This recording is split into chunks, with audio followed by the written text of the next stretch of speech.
Everyone thinks the Viofo A229 Duo is the obvious pick for a dual dash cam, but here's the thing, you shouldn't buy it yet because there are two big gotchas most people miss.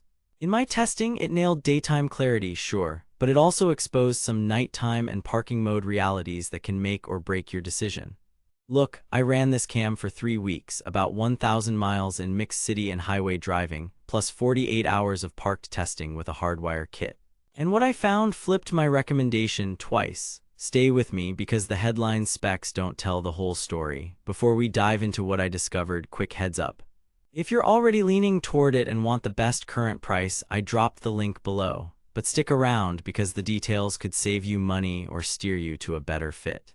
Here's why I even picked up the A229 Duo. A hit and run in my apartment lot left me with a cracked bumper and zero usable footage from a bargain dash cam that overheated and looped over the evidence. I needed a dual-channel setup that was discreet, reliable in summer heat, and actually helpful when parked. The Viofo A229 Duo kept coming up. Front and rear 1440p QHD at 30 fps, Sony Starvis sensors, GPS built-in, supercapacitors for heat resistance, 5 GHz Wi-Fi, and optional buffered parking mode with the HK3C hardwire kit. On paper, it checked every box, but I've been burned by spec sheets before, so I went in skeptical. Could a mid-priced 2K plus 2K setup actually capture plates at speed, survive a hot car, and not drain my battery in parking mode? Let's be real, most dual cams crumble on at least one of those. Daytime first. In bright sun, the A229 Duo is impressive for the money. The front camera's 1440p at 30 fps with a wide aperture did a great job balancing shadows under overpasses and harsh reflections off windshields.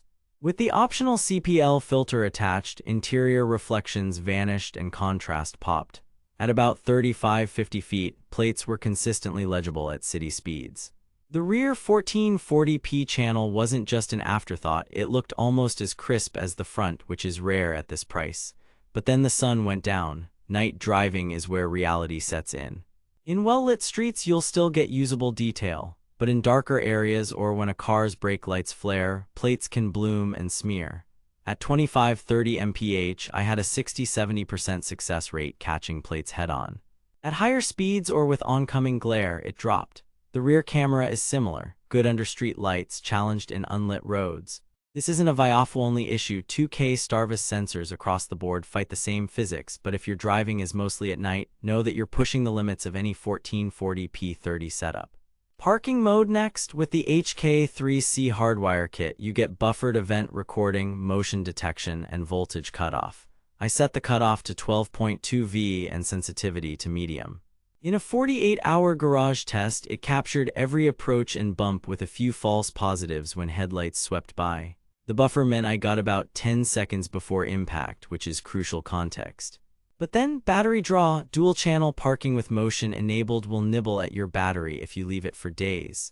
It's not crazy, but if you leave your car parked for long stretches, you'll want either a higher cutoff voltage, time-lapse mode, or a dedicated battery pack. Connectivity. The 5 GHz Wi-Fi is noticeably faster than older Viofos. Pulling a 1-minute clip took under a minute on my phone, and the app was stable for me, though the interface is functional more than pretty. GPS locked within 30-60 seconds on most drives, stamps speed and coordinates, and you can toggle those off. Voice notifications are handy. It tells you when recording starts or if the SD card has an issue. I also tested the optional Bluetooth remote. Single tap locks a clip instantly. Small thing, big value when something happens fast. Heat and reliability. Supercapacitor power is the unsung hero here. I left the car in a lot for 2 hours in 95°F ambient heat. The A229 Duo kept recording without a meltdown or swollen battery drama. That's exactly why you don't buy budget cams with lithium batteries. Install and quirks. It's a low-profile, adhesive mount design, which I prefer. The rear cable is thin enough to tuck under trim. In a sedan, it reached cleanly. Plan 45-60 minutes for a tidy install. It supports high-endurance microSD. Viofo recommends up to 256 GB, and it's picky if you use cheap cards. Use a proper card or you'll get errors. Also, you're dual 2K30 only. There's no cloud service and no 60 FPS dual-channel mode. Here's where it gets interesting.